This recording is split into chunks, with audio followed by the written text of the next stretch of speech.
ಇಸ್ಪೀಟ್ ಅಡ್ಡೆಯಾದ ನಗರಸಭೆಯ ವಾಹನ ನಿಲುಗಡೆ ಶೆಡ್. ಬಾಗಲಕೋಟೆ ಜಿಲ್ಲೆಯ ನೂತನ ತಾಲೂಕು ಕೇಂದ್ರ ರಬಕವಿ ಬನಹಟ್ಟಿ ನಗರಸಭೆಯ ಪಕ್ಕದಲ್ಲಿರುವ ವಾಹನ ನಿಲುಗಡೆ ಶೆಡ್ ಇದೀಗ ಇಸ್ಪೀಟ್ ಅಡ್ಡೆಯಾಗಿ ಪರಿವರ್ತನೆಯಾಗಿಂತಾಗಿದೆ. ನಗರವನ್ನು ಸ್ವಚ್ಛಗೊಳಿಸಬೇಕಾದ ನಗರಸಭೆಯ ಪೂರ್ವ ಕಾರ್ಮಿಕರು ತಾವೇ ಸ್ವತಃ ಸಾರಾಯಿ ಕುಡಿಯುತ್ತಾ ನಗರಸಭೆಯ ವಾಹನ ನಿಲುಗಡೆ ಶೆಡ್ನಲ್ಲಿ ರಾಜಾರೋಷವಾಗಿ ಹಾಡಗಲೇ ಇಸ್ಪೀಟ್ ಆಡುವುದನ್ನು ನೋಡಿದರೆ ಇವರಿಗೆ ಮೇಲಾಧಿಕಾರಿಗಳ ಯಾವುದೇ ಭಯ ಇಲ್ಲವೋ ಅಥವಾ ಅಧಿಕಾರಿಗಳ ಸಹಕಾರವೋ ಇದೆಯೋ ಅನ್ನೋ ಪ್ರಶ್ನೆ ಸಾರ್ವಜನಿಕ ವಲಯದಲ್ಲಿ ಕೇಳಿಬರುತ್ತಿದೆ. ಇನ್ನು 6 ಜನರ ಈ ಇಸ್ಪೀಟ್ ತಂಡದಲ್ಲಿ ಪೌರ ಕಾರ್ಮಿಕರ ದಪೇದಾರ್ ಶ್ರೀಕಾಂತ್ ದೊಡಮನಿ, ಕಿರಣ್ ಮಡ್ಡಿಮನಿ, ಅನಿಲ್ ಹರ್ಜನ್, ಹನುಮಂತ್ ಬಿಸ್ನಾಳ್, ಸಚಿನ್ ಮಡ್ಡಿಮನಿ ಹೀಗೆ ಇವರೆಲ್ಲರೂ ಸೇರಿ ಪ್ರತಿನಿತ್ಯ ಕೆಲಸದ ವೇಳೆಯಲ್ಲಿ ತಮ್ಮ ಇಸ್ಪೀಟ್ ದಂಧೆಯಲ್ಲಿ ತೊಡಗುತ್ತಾರೆ. ಪೌರ ಕಾರ್ಮಿಕರ ಆಕ್ರಮ ಇಸ್ಪೀಟ್ ದಂಧೆಯ ಕುರಿತು ಮೇಲಾಧಿಕಾರಿಗಳ ಗಮನಕ್ಕೆ ತಂದರೂ ಕೂಡ ಮೂಕ ಪ್ರೇಕ್ಷಕರಂತೆ ಇರುವ ಪೌರಾಯುಕ್ತರು ಇನ್ನುವರೆಗೆ ಯಾವುದೇ ಕ್ರಮ ತೆಗೆದುಕೊಂಡಿಲ್ಲ. ಇದನ್ನೆಲ್ಲ ನೋಡಿದರೆ ಈ ಇಸ್ಪೀಟ್ ದಂಧೆಗೆ ರಬಕವಿ ಬನಹಟ್ಟಿ ನಗರಸಭೆ ಪೌರಾಯುಕ್ತರು ಶ್ರೀರಕ್ಷೆ ಇದೆ ಎಂಬ ಪ್ರಶ್ನೆ ಮೂಡುತ್ತಿದೆ.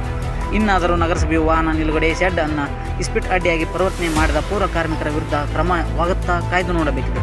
News 43 India, Rabakavi Banahatti, Bagalkot.